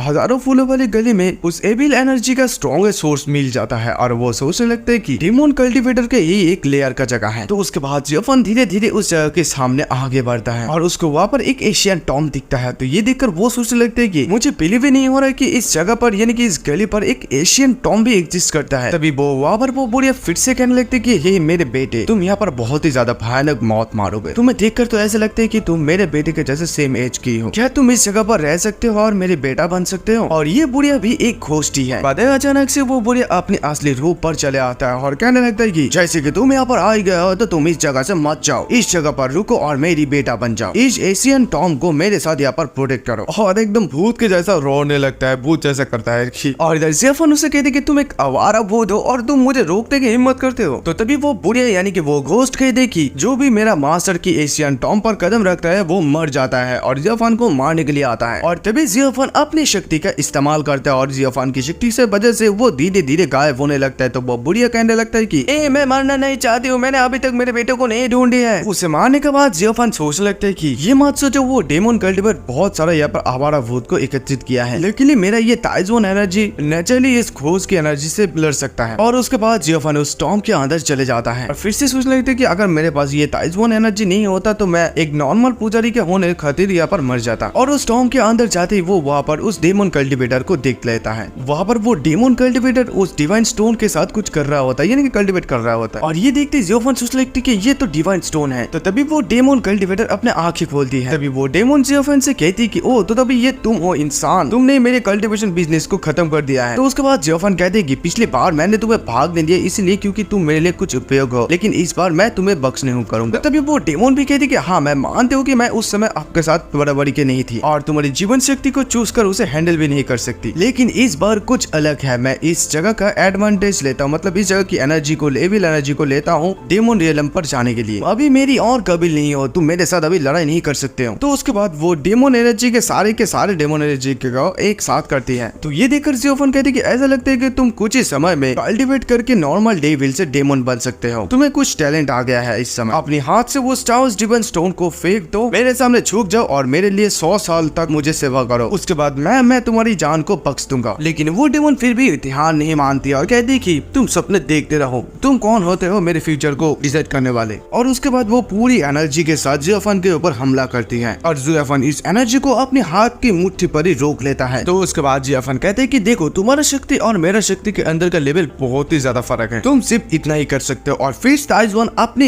एनर्जी को इस्तेमाल करते हैं उसके खिलाफ और वो बहुत ज्यादा दूर जाकर गिरता है, इससे वो डॉच नहीं कर पाते और मन ही मन सोचने लगती है कि ऐसा कैसे हो सकती है कि मैं इस आदमी के एक सिंगल ब्लो भी रोक नहीं सकती हूँ, मैं ये बिलीव नहीं करती हूँ। उसके बाद वो डेमन ट्रांसफरिंग सोल को एनर्जी को इस्तेमाल करता है। तो उसके बाद वहाँ से और एक सोल निकल जाता है और एक आत्मा, मतलब ये मम्मी जैसा आत्मा बाहर निकल जाता है। तो इसे देखकर जियोफान सोचने लगता है कि ये एक जियांगशी है और जिसे कल्टीवेट करके डेमन बना दिया गया है। ऐसा मत सोचो कि ये जियांगशी इस आर्ट पर एग्जिस्ट करता है, ऐसा लगता है कि इस आर्ट पे अभी भी बहुत सारा चीजें डिस्कवर नहीं किया गया है। तो तभी वो डेमन कहते हैं कि ये एक हजारों सालों वाला किंग जियांगशी है और इसे कंट्रोल करने के लिए मुझे एक रास्ता मिल गया है और इसका अब मुझसे भी ज्यादा स्ट्रॉन्ग। अगर तुम सरेंडर करते हो तो मैं तुम्हारा जीवन शक्ति को चूस लूंगा और तुम्हें आराम से मरने दूंगा, अगर ऐसे नहीं तो मैं तुम्हारे आत्मा को छीन कर दूंगा और तुम्हें तड़प कर मारूंगी। तो ये सुनकर जियोफान हंसने लगता है और कहते कि ये बहुत ही मजेदार था। तो ये सुनते वो डेमन और भी ज्यादा गुस्सा हो जाती है और कहने लगते ठीक है तो फिर अपनी मौत को एक्सेप्ट करो, मुझे विश्वास नहीं हो रही है कि तुम इस जगह से मतलब जीवित बाहर निकल सकते हो। और फिर वो दोनों मिलकर जियोफान को मारने के लिए आती है। तो तभी जियोफान भी कहते हैं कि तुम अपने लिमिटेशन को नहीं जानते हो, अगर ऐसे ही है तो मैं तुम लोगों को दबा दूंगा।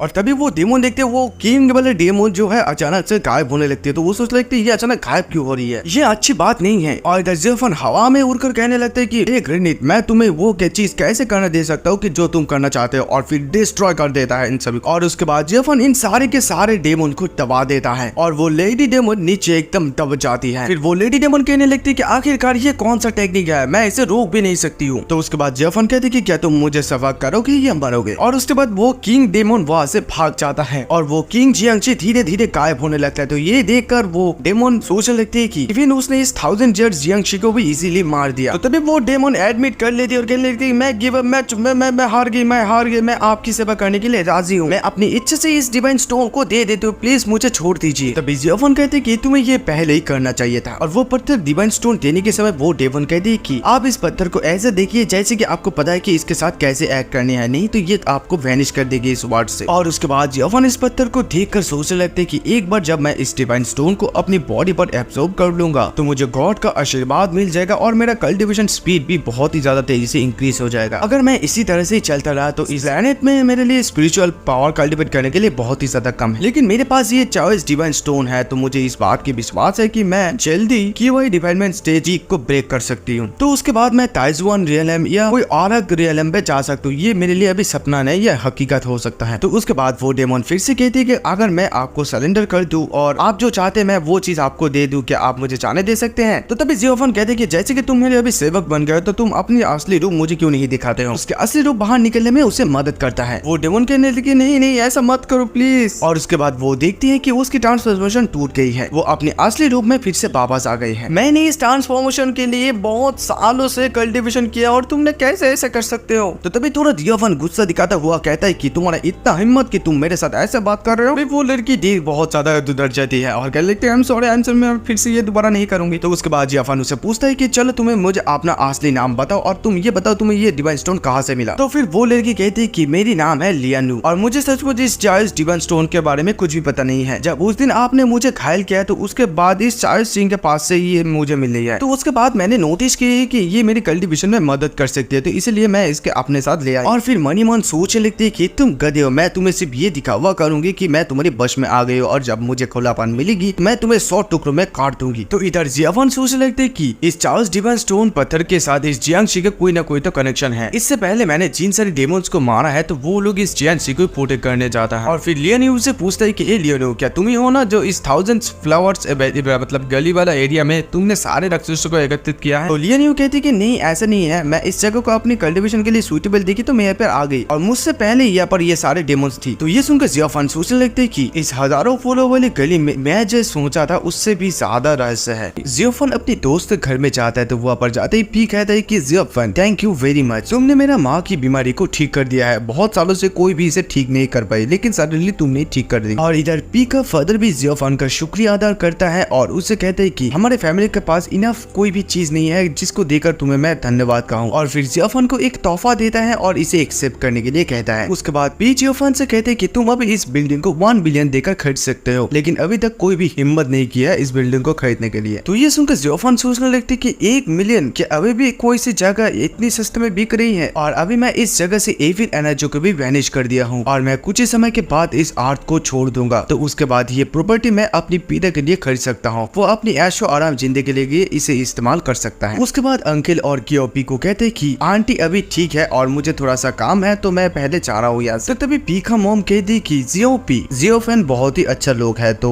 तुम हमेशा उसके लिए कड़ी मेहनत करना। तो ये सुनकर पी भी कहते कि ऑफ कोर्स मॉम। बात सीन शिफ्ट होता है और जियोफन उस डेमोन यानी कि लियानु को अपने साथ लेकर आता है और कहते हैं कि हे मेरे पास ही रहना, भागने की कोशिश भी मत करना। ये सुनकर लियोनियन फुसफुसा कर कहने लगती है कि हाँ मुझे भागने के लिए तो सोचना पड़ेगी। उसके बाद जियोफन कहती कि हाँ हम लोग फिर आ गए हैं और वहाँ पर हम लोग देखते हैं उस ड्रैगन फॉलिंग वुड को और उसके तहत उस फिनिक्स को भी। तो ये देखती लियोनियन सोचने लगती कि अरे बाप रे मैं ये क्या देख रही हूँ, ये फिनिक्स है, इवन उसके पास फॉलिंग ड्रैगन वुड भी है। उसने ऐसी रेयर खजाना कैसे ढूंढी है? और तभी उसकी तरफ वो स्पिरिचुअल एनर्जी आने लगती है। तो ये देखकर वो सोचने लगती है कि मैं फील कर सकता हूँ कि ये पूरी जियांगन की स्पिरिचुअल एनर्जी यहाँ पर एकत्रित हुई है। फिर कहती है कि इस ग्रेट फॉर्मेशन को क्या आपने सेट की है? तभी जियोफन उसे कहती कि हे यही जगह पर रुक जाओ। तो ये सुनते लियोनु मन में सोचने लगती है कि वो क्या प्लानिंग कर रहा है, क्या मुझे ये मत बताओ कि वो मुझे भी रिफाइन करने के लिए इस फॉर्मेशन को यूज करेगी। तो उसके बाद जियोफन उसे कहते हैं कि देखो मैं उस चार्ल्स डिवाइन स्टोन को एक्टिवेट करना चाहता हूँ, तो इसीलिए तुम उस स्पॉट पर खड़े रहो और अपनी डेमोन एनर्जी को रिलीज करो। अगर तुम कुछ करने की योजना यानी कि प्लानिंग कर रहे हो तो मैं अभी तुम्हें वैनिश कर दूंगा। तो तभी ये सुनते लियोन कहती कि मैं आपकी बात सुन रही हूँ, मैं कुछ भी नहीं कर रही हूँ। और इधर मनी मन बहुत ज्यादा गुस्सा होने लगती है और सोचने लगती कि डैम उसने मुझे हाथ देने की हिम्मत की, मुझे जब तक ना कोई रास्ता मिल जाती है मैं तब तक इंतजार करूंगी, उसके बाद मैं तुम्हें मार डालूंगी। और फिर इधर जियोफन मनी मन सोचने लगती कि इस डेमोन कल्टीवेटर का डेमोन एनर्जी मुझे इस डिवाइन स्टोन को एब्जॉर्बिंग और मुझे फॉर्मेशन को कंप्लीट करने में मदद करेगी। अगर इस डेमोन कल्टीवेटर का डेमोन एनर्जी धीरे धीरे इस ड्रैगन वुड पर गिरता रहा तो ये असली ड्रैगन भी बन सकता है। तो उसके बाद जियोफन उसे कहते हैं कि चलो हम लोग इसे स्टार्ट करते हैं। तो उसके बाद वो लोग भी ये शुरू कर देता है और लियोनु सोचने लगती है कि मैंने इतनी सालों से इतनी कड़ी मेहनत करके इस डेमोन एनर्जी को एकत्रित किया है, लेकिन डैम ये मेरे सब कुछ ले रही है। बेसिकली इतना भी नहीं जा रही है लेकिन प्रोबेबली मेरे ऑलमोस्ट खत्म, और ये सारे के सारे चीज इन यंग एटीट्यूड की वजह से हो रहा है और ये वुड भी इंक से बिलोंग करता है, तो इसीलिए डेमोन एनर्जी इसे ग्रोथ करने में मदद करता है। तो उसके बाद इधर जियोफन सोचने लगते हैं कि चार्ल्स डिवाइन स्टोन का एक्टिवेशन बहुत ही सक्सेसफुल हुआ, मैंने जितना भी इमेजिन किया उससे ज्यादा स्मूथली ये हो गया। तो उसके बाद जियोफन उस चार्ल्स डिवाइन स्टोन को लेता है और कहता है कि तुम्हें बस इस फॉर्मेशन के अंदर रहना होगा, उसके बाद तुम्हारा कल्टीवेशन धीरे धीरे अपने आप बढ़ता रहेगा। तो ये सुनते लियोनु सोचने लगती है कि कोई बात नहीं, मैं अगर इस जगह पर कल्टीवेट कर सकती हूँ तो मेरी कल्टीवेशन बेस्ट ग्रोथ हो जाएगी, लेकिन ये बात है कि ये फास्ट होगी या स्लो। जो पर्सन ऐसे फॉर्मेशन को सेटअप कर सकते हैं वो कोई सिंपल पर्सन नहीं है। अगर मैं उनके साथ कल्टिवेट कर सकती हूँ तो शायद मे बी मैं डेमोनियम को जान सकती हूँ। और इधर जियोफॉन उस डिवाइन स्टोन को एब्सॉर्ब कर लेता है और कहने लगता है कि अभी मेरे शरीर के अंदर और भी ज्यादा ताइवान एनर्जी आ गया है। अभी मेरा कल्टीवेशन बेस कंटिन्यूअसली इंक्रीज हो रहा है। और उसके बाद लियान यू से कहते हैं कि तुम इसी जगह पर रहो, इधर उधर मत जाना, मैं थोड़ा सा बाहर जाके आता हूँ। तो ये सुनकर लियान यू भी कहती है कि यस मास्टर। तो ये सुनते जियोफॉन कहने लगते हैं कि मास्टर ओके तुम्हारा जो मर्जी वो कह सकते हो। तो ये सुनकर लियान यू हंसने लगती है। तो उसके बाद सीन शिफ्ट होता है। जियोफॉन जब बाहर जाता है तभी उसके सामने एक स्टूडेंट दौड़ कर आता है और कहता है कि टीचर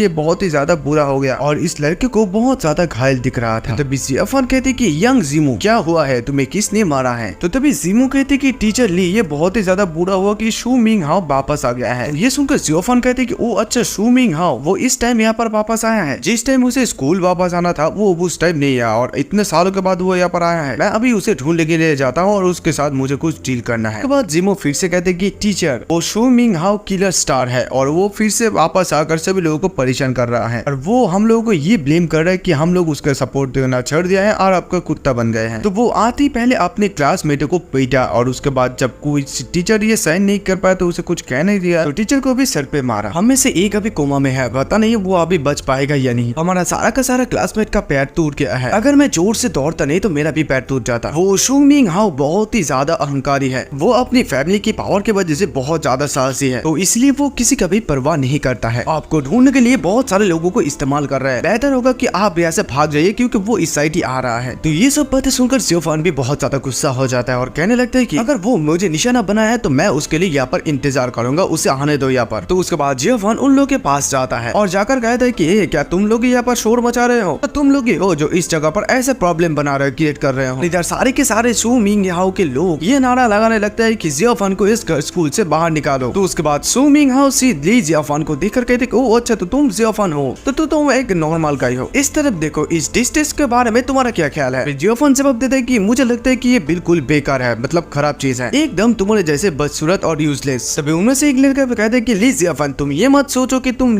यंग जिमो को बीट कर सकते हो। अगर तुम उसे बीट कर सकते हो तुम अपने आप को महान समझ सकते हो। देखो आज मैं तुम्हें एक अपॉर्चुनिटी देना चाहता हूँ, क्या तुम मेरे साथ कुछ समय बिताना चाहोगे? मैं आज सारे के सारे टीचर और स्टूडेंट को ये दिखाना चाहता हूँ कि शू मिंग हाओ कैसे ली जियोफॉन को अपने पैरों तले कुचल सकता है और इन लोगों को ये भी पता चल जाए कि सिर्फ स्कूल में मैं ही सिर्फ बोल सकता हूँ। तो ये सुनकर जियोफॉन कहते कि तुम एक इंसेक्ट हो, मेरे साथ लड़ने का लायक नहीं। तभी वहाँ पर वो डेमोन लियान यू चले आती है और आते ही कहते कि मास्टर आप अगर नहीं चाहते तो इस कचरे को मेरे लिए छोड़ दीजिए। तो ये सुनकर जियोफॉन कहते कि ओके ठीक है जाओ, लेकिन इन लोगों को मारना मत। तो ये सुनकर वो डेमोन भी कहती कि अंडरस्टूड, समझ गए। उसके बाद शू मिंग की हाओ के सामने जाकर गए थी कि मास्टर ने मुझे बताया कि अपनी जान ना ले गई, लेकिन मैं अपनी शक्ति को कंट्रोल नहीं कर सकते हो, तो इसलिए बाद में मुझे ये ब्लेम मत करना कि तुम अपंग कैसे हो गए। तो ये सुनकर शू मिंग हाओ थोड़ा सा शौक हो जाता है कि ये बच्चे ये क्या कह रहा है, लेकिन असल में इसका पावर का उसे कोई अंदाजा ही नहीं है। और उसके बाद बहुत जोर जोर से हंसने लगता है और कहने लगता है कि ये बहुत ही ज्यादा मजेदार है क्योंकि ली जियोफॉन एक टर्टल है और वो उसके तरफ से एक छोटे बच्चे को भेजी है फाइट करने के लिए और फिर से उसके ऊपर हंसने लगते हैं और कहने लगते हैं कि बस उसे देखो वो डर के मारे अब अपनी पैन में पेशाब कर देगी। अभी उसके सामने और एक लड़का आकर कहते हैं कि हे छोटे बच्चे अपने घर जाओ और दूध पियो। और फिर उसके बालों को सहलाता हुआ कहता है कि अगर तुम घर वापस नहीं जाते हो तो जब तुम खून देखोगे तो असली में एकदम अपनी पैन पर मूड दोगे। तो तभी वो डेमन अपनी असली रूप पर चले आती है और आकर हंसने लगती है और कहने लगती है कि चलो मैं भी देखूंगी कि कौन अपनी पैन पर मूड देती है। और बहुत ज्यादा तेजी से अपनी शक्ति का इस्तेमाल करता हुआ उसे बहुत ही जोर का धक्का मार देती है और इसी वजह से वो लड़का उठकर बहुत दूर चले जाता है। भाई इसका पावर बहुत ही ज्यादा है और ये देखकर ये सारे के सारे लोग सोचने लगते हैं कि अरे बाप रे ये सब मैं क्या देख रहा हूँ। तो तभी शू मिंग हाओ के सामने वो डेमन चले जाती है और तो इसे देखते ही वो कहने लगता है कि ए तुम मेरे पास मत आओ, मेरे पास मत आओ। तो तभी लियान उसके मुंह के सामने एकदम जाम करते हैं तो ये देखकर वो कहने लगती है कि ए तुम ये क्या कर रहे हो और शू मिंग हाओ को एक जोर का लात मार देती है और ये लात खाकर शू मिंग हाओ भी एकदम मुंह के बल नीचे गिर जाता है। और फिर वो डेमन कहने लगती है कि तुम्हारे इतना हिम्मत कि तुम मुझे ये कह दो कि मैं अपनी पैन पर मूत दूं, मैं तुम्हें तुम्हारा पूरी जिंदगी अपने पैन पर मूतने के लिए फोर्स करूंगी। और तभी इधर शू मिंग हाओ जोर जोर से चिल्लाकर कहने लगते हैं कि हे ली जियोफॉन मेरा फादर। तो जियोफॉन शू मिंग हाओ को कहते हैं कि शू मिंग हाओ तुम अपने आप को बदलना नहीं चाहते और तुम यहाँ पर बहुत सारे कांड किए हो। अगर मैं तुम्हें इस स्कूल में स्टूडेंट के रूप पर रखता हूँ तो तुम इस स्कूल में बहुत ही ज्यादा परेशानी क्रिएट करोगे। मैं सिर्फ वायलेंस को रोकने के लिए वायलेंस के खिलाफ लड़ाई करता हूँ और ये सब कुछ तुम्हारी फॉल्ट है। वो शू मिंग हाओ बात को समझता नहीं और कहने लगता है कि ली जियोफॉन तुम मुझे मारने की हिम्मत की हो और और मेरा फादर तुम्हें अभी नहीं छोड़ेगा, तुम इसके लिए बहुत ज्यादा पछताओगे। ये सुनकर जियोफन गुस्सा होकर कहते हैं कि ठीक है, उसे आने के लिए कहो, तुम्हारा जैसे एक बेशरम बेटा को उन्होंने जन्म दिया है तो वो भी ऐसे ही होने सकता है। तो शू मिंग हाओ भी कहते कि हाँ मैं उसे अभी कॉल करूंगा, तुम इसके लिए बहुत ज्यादा पछताओगे। तो तभी जीमू कहते कि टीचर ली, मैं इस शू मिंग हाओ के बारे में थोड़ा सा जानता हूँ। मैंने सुना है कि उसका फादर इस शुजू में मार्शल आर्ट का थोड़ा सा स्ट्रॉन्ग है और उसके शुजू में अच्छा पोजीशन भी है। वो इस शुजू में जो चाहे मन में वो कर सकते हैं, उसके साथ बात करने की कोई भी हिम्मत नहीं करता है। तो फिर भी जियोफन कहती कि इट्स फाइन, जियोफन इन बातों से नहीं डरता है। तो उसके बाद शू मिंग हाओ अपनी डैड को फोन करते हैं और कहते हैं कि हेलो डैड, कोई मुझे अपंग बनाने की कोशिश कर रहा है, आप जल्दी कीजिए और अपने अपने के साथ यहाँ पर चले आइए। और इधर लियो ने जियोफन के लिए चेयर लेकर आती है और कहने लगती है कि मास्टर प्लीज आप यहाँ पर बैठ जाइए। और उसके बाद जियोफन कहते हैं कि ठीक है, मैं यहाँ पर बैठ कर तुम्हारे पापा के लिए इंतजार करूंगा और मैं भी ये देखना चाहूंगा कि वो किस तरह के पर्सन है कि तुम्हारे जैसे एक बेटे को पैदा किया है। उसके बाद सीन शिफ्ट होता है और बहुत सारा गाड़ी वहाँ पर फाय फाय फाय करके चले आता है। तो इतना सारा गाड़ी देखकर सभी लोग कहने लगते हैं कि शू फैमिली का बहुत सारा इन्फ्लुएंस है, वो यहाँ पर बहुत सारे लोगों को ला सकते हैं। आखिरकार इन लोगों में से शू मिंग हाओ का फादर कौन है, ये लोग बहुत ही खतरनाक दिख रहा है। अभी तो लियो जीफन अभी बहुत ज्यादा डेंजर में पड़ गया। तो तभी कार से ली सी झेंग उतारता है और कहता है कि कौन कमीना मेरा बेटा को अपंग बनाने की कोशिश कर रहा है। शू मिंग हाओ उसकी फादर को देख कर कहते कि आपको इतना लेट क्यों हुई, ऑलमोस्ट इसने मुझे पीट पीट कर मार ही डाला। फिर वो जियोफन की तरह इशारा करके कहता है कि इसे मार डालो मेरे लिए। लेकिन ली सी झेंग अभी तक जियोफन को नहीं देखा है और कहता है कि मैं भी देखना चाहता हूँ कि वो पर्सन कौन है। ये मत सोचो कि मैं नीहू से हार गया हूँ तो कोई भी मुझे धमका सकता है। तो उसके बाद वो सामने जाते ही देखते हैं कि ली जियोफन। और इधर शू मिंग हाओ कहने लगते हैं कि डैड आप क्या कर रहे हैं, क्या गलत हुआ है, जल्दी करिए और उसे मार दीजिए। और तभी शू मिंग हाओ को उसका पापा एक जोर का थप्पड़ मारता है और ये देखकर सभी लोग काइंड ऑफ थोड़ा सा शॉक हो जाते हैं कि ये सब क्या हो रहा है। तो तभी इधर शू मिंग हाओ कहते हैं कि डैड आप उनको मारने के बजाय मुझे क्यों मार रहे हैं। तो तभी ली सी जिंग कहते हैं कि मूर्ख, क्या तुम जानते हो कि तुमने क्या किया है? मैंने तुम्हें कितनी बार कहा है कि कुछ भी करने से पहले एक बार समझ लेना, लेकिन तुमने मेरे बात को नहीं सुना और अभी हम लोग एक बहुत ही बड़ा मैटर में पड़ गए। इसके बाद शू मिंग हाओ फिर से कहते कि डैड, ये ली जियोफन तो एक गरीब टीचर है, आप उससे क्यों डर रहे हैं? तो ये सुनकर ली सी जिंग और भी ज्यादा गुस्सा हो जाता है, उसे और एक थप्पड़ मारता है और कहते हैं कि तुम उन्हें एक गरीब टीचर कह रहे हो, क्या तुम जानते हो कि मेरा मार्शल आर्ट सीट्स का साइन किसने रिमूव किया? तो ये सुनते ही मिंग हाओ थोड़ा सा शॉक हो जाता है और कहते कि आपका मतलब ये है कि ये सब कुछ ली जियोफन की वजह से हुआ? हाँ ये सही है, मैं मास्टर ली से हार गया था और अभी वो शू फैमिली के हाउस होल्डर है, सारे के सारे मास्टर अभी उसे इंपॉर्टेंट गेस्ट समझते हैं। तुम एक मेरा गधा बेटा हो क्योंकि तुम इस पोएम के साथ इस मास्टर ली को अपमान करने की हिम्मत की। बाद जियोफन से माफी मांगता है और कहते हैं कि मास्टर ली ये सब कुछ मेरी गलती है और इस शुजू में अभी भी मेरा कैरेक्टर थोड़ा सा बची हुई है, तो कृपया मेरे वजह से मेरे बेटे को इस पर आप माफ कर सकते हैं। तो ये सुनकर वो डेमन थोड़ा सा गुस्सा हो जाती है और कहती है कि हाउ डेयर यू, और उस ली सी झेंग से एक जोर का थप्पड़ मारती है और कहती है कि तुम्हारी इतनी हिम्मत कि तुम अभी भी मेरे मास्टर के सामने अपनी सम्मान की बात करते हो। और इधर ली सी झेंग ये थप्पड़ खाकर बहुत ज्यादा गुस्सा होने लगता है और अपने गुस्से को कंट्रोल करता है। इसके बाद जियोफन ली सी झेंग से कहते हैं कि तुम्हारा बेटा तुम्हारे वजह से ये सब हुआ, मतलब वैसा हुआ। फिर शू मिंग हाओ को कहते हैं कि तुम्हें स्कूल से बाहर निकल दिया जाता है। और इधर शू मिंग हाओ फिर भी सबक नहीं सीखता है और मनी मन सोच लगते अभी सिर्फ एक ही पर्सन है, मेरा अंकल ही मेरा बदला ले सकता है। और इधर सीन शिफ्ट होता है, उसके अंकल को ग्रैंडफा के साथ दिखाया जाता है। तो उसका अंकल कहता है कि मैंने सुना है कि आप उस व्यक्ति का बहुत ज्यादा गरीबी इंसान है, तो कोई मैटर नहीं कहते, प्रॉब्लम क्या है, आपको मेरा मदद करना ही होगा। तो ग्रैंडफा कहते कि देखो मैं श्योर नहीं हूँ कि वो व्यक्ति तुम्हारा टास्क को एक्सेप्ट करेगा या नहीं भी नहीं। देखो ऐसा स्ट्रॉन्ग पर्सन बहुत ही ज्यादा एरोगेंट होता है, यानी कि अहंकार होता है, तो हम उसके डिसीजन के बारे में नहीं जान सकते हैं। तो तभी वो आदमी कहते कि एक्सक्यूज मी, मुझे अभी एक कॉल है, एक मिनट रुकिए। तो वो हेलो कहते ही मिंग हाओ उसे सब कुछ बता देता है और ये सुनने के बाद उसका अंकल कहते कि क्या ठीक है मैं इमीडिएटली उस जगह पर जा रहा हूँ। तो तभी ग्रैंडफा उसे कहते कि तुम्हें देखकर ऐसा नहीं लग रहा कि सब कुछ ठीक है, क्या हुआ है, अगर कुछ भी प्रॉब्लम हुआ है तो मुझे बताओ, और किसी का भी हिम्मत नहीं है मेरे सामने कुछ भी करने का। तो तभी वो आदमी कहते कि ये मेरा बेकार पोता है जिनने फालतू में बहुत सारे लोगों के साथ फाइट किया और फाइट के दौरान अपने पैर को तोड़ा, लेकिन ये कोई बात नहीं है, मैं खुद ही इसे मैटर को हैंडल कर दूंगा। और उसके बाद सीन शिफ्ट होता है और जियोफन के सामने डियोशुंग चले आता है। डियोशुंग आते ही कहती है कि हे जियोफन, मैंने तुम्हारा पता पूछने के लिए बहुत ज्यादा एनर्जी वेस्ट किया है, यानी कि तुम्हारा पता ढूंढने के लिए बहुत सारा खटनी किया है, मेहनत किया है। मैं आज सी भैया पर इसलिए आया हूँ कि मैं तुम्हें ये कहना चाहती हूँ कि मैं गलत था, मेरी जो पिछली बार डिसीजन थी उसके लिए मैं बहुत ज्यादा पछता रही हूँ, तो प्लीज मुझे और एक मौका दो तुम्हारी गर्लफ्रेंड बनने के लिए। और फिर से कहने लगती है कि जियोफन मैं गलत थी, मैं पैसों की वजह से अंधी हो गई हूँ, मैं तुम्हें तुच्छ समझी, प्लीज एक बार मौका दो। तो तभी वो डेमोन कहती है कि तुम मेरी मास्टर की गर्लफ्रेंड बनने के लिए यहाँ पर आई हो, तुम्हें खुद को पहले रिव्यू करना चाहिए और तुम्हारे पास ये क्वालिफिकेशन है। तो उसके बाद जियोफन कहते हैं कि डियोशुंग देखो मैं तुम्हें ये नहीं कह रहा हूँ कि पीछे पैसे के पीछे भागना गलत है, तुमने जो किया है वो एकदम सही है, लेकिन तुमने जो शाओगुन के साथ मिलकर मुझे इंसल्ट किया ये थे ही नहीं किया। तो इसलिए मैं तुम्हें एक सेंटेंस कहना चाहता हूँ कि भाड़ में जाओ तुम। भाई ये बात मुझे बहुत ही ज्यादा सेटिस्फाई। आप लोगों को कैसा लगा कमेंट करके जरूर बताना। क्या एपिसोड की तरफ बढ़ते हैं। तो ये बात सुनती डियोशुन को बहुत ज्यादा खराब लगती है और रोने लगती है वो। और इधर वो डेमन उसे देखकर सोच लगती है कि तुम मेरी गर्लफ्रेंड मास्टर की गर्लफ्रेंड बनना चाहती हो, क्या तुम अपनी पोजीशन जानते हो। और इधर जियोफन सोच लगती है कि पिछले जीवन में मुझे हाथ और पैर को तोड़ दिया था और मुझे जेल में डाल गया था और फिर रज़ादल में मुझे बहुत ज्यादा इंसल्ट कर गया और मेरा पिता को उस नर्क से बाहर निकालने के लिए मुझे इस पृथ्वी पर अपना जीवन का बलिदान देना पड़ा और मेरे साथ ये सब कुछ इस डुएंग शो की वजह से ही हुआ। वो चाहती है कि मैं ये सब कुछ भूल जाऊं लेकिन उसके पास ये मौका नहीं है। और इधर फिर से शो मिंग हाओ कहने लगती कि हे ली जियोफन यहाँ से भागने की कोशिश भी मत करना, मेरा अंकल यहाँ पर आने ही वाला है। ली जियोफन कहते हैं कि देखो अभी भी तुम अगर ऐसे नॉनसेंस से बातें करते हो तो मैं तुम्हारा जान लेकर तुम्हें चुप करवा दूंगा। और तभी ली जियोफन के सामने एक बड़ा सा मॉन्स्टर ट्रक चले आता है। वो पर आते ही उसके सामने रोकता है और उसका अंकल आते शो मिंग हाओ कहते हैं कि अंकल यही वो आदमी है जिसने मुझे इंजर किया, आप मेरा बदला लीजिए। तो उसके बाद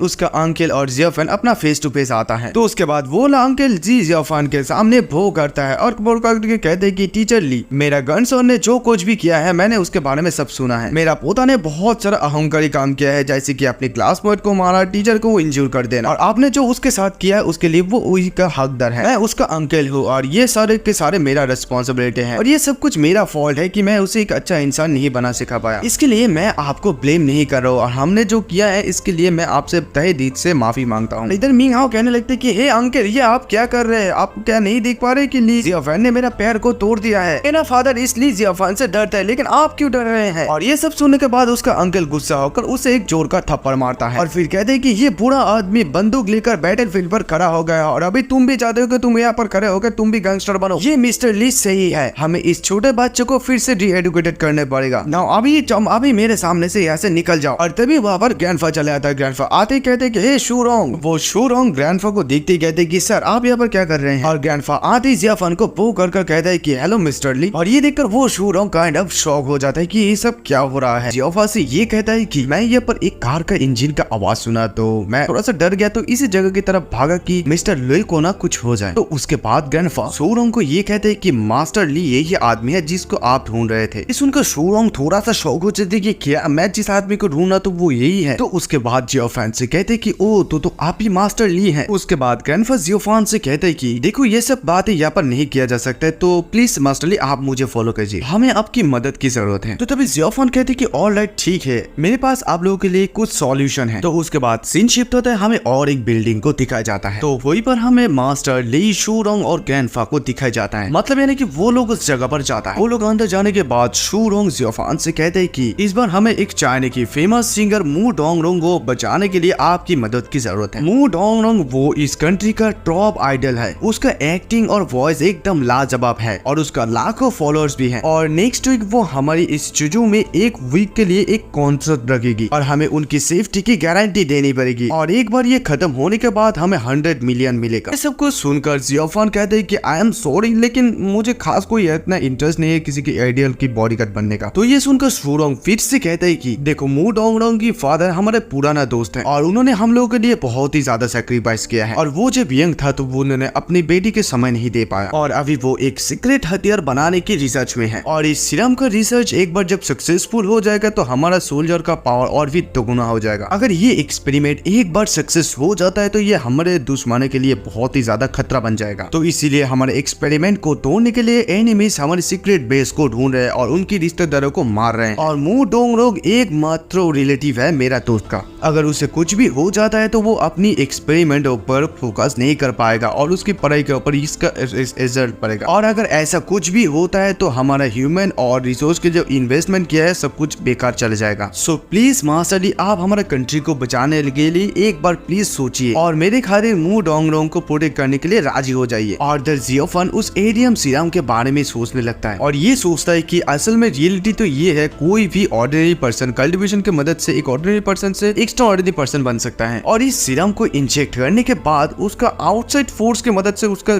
मतलब बॉडी भी स्ट्रांग हो जाएगा और उसका कल्टिवेशन बेस भी धीरे धीरे बढ़ता रहेगा। ये जस्ट एक चीप ट्रिक है, यानी कि सस्ता ट्रिक है। तो तभी बीच में शूरोंग फिर से कहते कि एक्चुअली ये सीरम एक स्टूडेंट ने ढूंढा है जब वो शूशान में रिसर्च कर रहा था। और ये सुनते जियोफान थोड़ा सा शॉक हो जाता है और सोचने लगते कि शूशान, मुझे अभी भी ठीक से याद है कि इमोर्टल रियलन में एक शूशान स्वॉर्ड सीट है और वहाँ पर बहुत सारे फेमस फेरी स्वॉर्ड मैन भी है और उन लोगों की राइडिंग फ्लायर स्वॉर्ड टेक्निक कहीं पर भी जा सकता है, किसी भी लोकेशन पर। वो लोग हवा की मदद से माउंटेन पे भी जा सकते हैं और किसी भी जगह पर वो स्वॉर्ड स्ट्राइक भी कर सकता है और इस स्वॉर्ड को कोई भी आसानी से बीट नहीं कर सकते और फ्रीली जहाँ मन चाहे वहाँ जा सकते हैं। लेकिन ये एक बहुत ही ज्यादा मिस्टीरियस सीट है, वो लोगों को शायद ही कभी दिखाया जाता है और उस समय उस रिमोटल रियलम में कई सारे एक्सपर्ट उस स्वॉर्ड टेक्निक को देखना चाहते हैं इस होप से कि उस लोग कुछ सीख पाएंगे। लेकिन कोई भी वहाँ पर गए थे वो आपको कभी भी वापस नहीं आए। और यहाँ तक कि जोशी जो कि अपनी कल्टीवेशन बेस के लिए सब कुछ त्याग सकती है, तो वो सुशी स्वॉर्ड सीट गेट पर हमला करने के गया था लेकिन वो वहाँ पर फेल हो गया था और उसका कल्टीवेशन बेस भी लगभग मेरे इक्वल है। मेरे लिए ये बहुत ही ज्यादा दुख की बात है कि मैं अपनी पिछले जीवन में इस शूशांग सीट का मतलब सीक्रेट बाहर ही निकलना है पाया। लेकिन शूरोंग ने जब इस शूशांग जगह के बारे में मेंशन किया तो मुझे नहीं पता कि इस धरती का शूशांग जगह पर जाके मैं शूशांग स्वॉर्ड सीट्स के बारे में कुछ पता लगा पाऊंगा। ये मत सोचो कि सुपियान झींग के पास और एक चाओस डिवाइन पत्थर है तो इसलिए मैं उसको कम अकड़ा हूं। नॉर्मल लोगों के लिए ये चाओस डिवाइन स्टोन एकदम यूजलेस यानी कि बेकार है। उसके बाद जियोफान उन लोगों से कहते कि हाँ मैं आप लोगों का रिक्वेस्ट को एक्सेप्ट कर सकता हूँ लेकिन मैं आप लोगों को दो चीजें पूछना चाहता हूँ। तो ये सुनते वो लोग कहते कि हाँ आप बेहिचक पूछ सकते हैं। तो पहला चीज ये है कि मुझे वो सारी चीज देखने की अनुमति देनी होगी जो सुशांत से लाया गया। तो ये सुने वो दोनों कहते हैं कि ऑफ कोर्स ये तो कोई बड़ा बात नहीं है, लेकिन मैं आपको बता देता हूँ कि ये सारे का सारा चीज मेरे दोस्त के हाथों में है और उसके अलावा इसी चीज को कोई भी हाथ नहीं लग सकता है। लेकिन ये कोई बड़ी बात नहीं है जब हम लोग वहाँ पर जाएंगे इसे देखने के लिए, लेकिन पहले हम लोगों को उनके साथ मिलना पड़ेगा। तो उसके बाद जियोफान कहते कि ठीक है मैं इसी चीज में किसी भी तरह की जल्दबाजी नहीं करूंगा। तो उसके बाद जियोफान कहते कि लास्ट थिंग यही है कि मैं उस हजारों फूलों वाली गली का ओनरशिप चाहता हूँ। तो ये सुनकर ग्रैंडफा कहते हैं कि ये हजारों फूलों वाली गली तो एक खराब जगह है, मास्टर ली ऐसे क्या चाहता है। तो फिर से जियोफान कहते हैं कि वो हजारों फूलों वाली गली से एविल एनर्जी को मैंने हटा दिया है और अभी वो एक नॉर्मल लैंड यानी कि जमीन है। तो ये सुनकर ग्रैंडफा कहता है कि अगर ऐसा बात है तो मैं एक कॉन्ट्रैक्ट तैयार करता हूँ। उसके बाद शूरोंग भी कहता है कि अगर मस्टर्ड ली हमें मदद करने के लिए एग्री करता है तो मुझे बहुत ही ज्यादा शांति मिलेगी। तो तभी वहाँ पर और एक नया कैरेक्टर आ जाती है जिसका नाम है मूडोंग। इसके बारे में शूरोंग बात कर रहा था और इधर ब्रदर बहू उसे देख कर कहने लगती कि वाह ये जरूर से जरूर मूडोंग है और टीवी शो से तो सामने सामने बहुत ही ज्यादा खूबसूरत है। तो उसके बाद शूरोंग जियोफान से कहता है कि मास्टर ली वो लोग यहाँ पर आ गया है। उसके बाद शूरोंग जियोफान से उसका इंट्रोड्यूस करवा देता है और कहता है कि मूडोंग ये है ली जियोफान, मिस्टर ली। आप इस जुजू में जितने भी सारे परफॉर्मेंस करेंगे उसकी आपकी सेफ्टी की गारंटी ये लेते हैं। मिस्टर ली बहुत ही यंग टैलेंटेड पर्सन है। तो उसके बाद वांगसू कहते हैं कि थैंक यू अंकल सू, लेकिन मुझे नहीं लगता है कि ये मिस्टर ली मेरी सेफ्टी की गारंटी ले सकती है। अंकल उसे देखिए, उसे देखकर तो लगता है कि वो बहुत ही ज्यादा वीक है। आई थिंक वो इस जॉब के लिए क्वालिफाइड नहीं है। मुझे लगता है कि वो खुद को बचा नहीं सकते तो वो मुझे प्रोटेक्ट कैसे करेगी। उसे तो कम से कम इस जैक्सन जैसा देखना चाहिए, यानी कि उसका बॉडीगार्ड का बात कर रहा होता है। और फिर कहती है कि वो अभी तक तो इस लेवल पर भी पहुंची नहीं है। तभी शूरोंग कहते कि वांसू तुम इस बार गलत हो, क्योंकि इस मास्टर ली को ये टास्क एक्सेप्ट करने के लिए मुझे बहुत सारे रिसोर्सेज और यहाँ तक कि मास्टर सू को भी इसके लिए मुझे मदद करने के लिए बुलाना पड़ा। तो उसके बाद शूरोंग को एक फोन कॉल आता है। तो फोन कॉल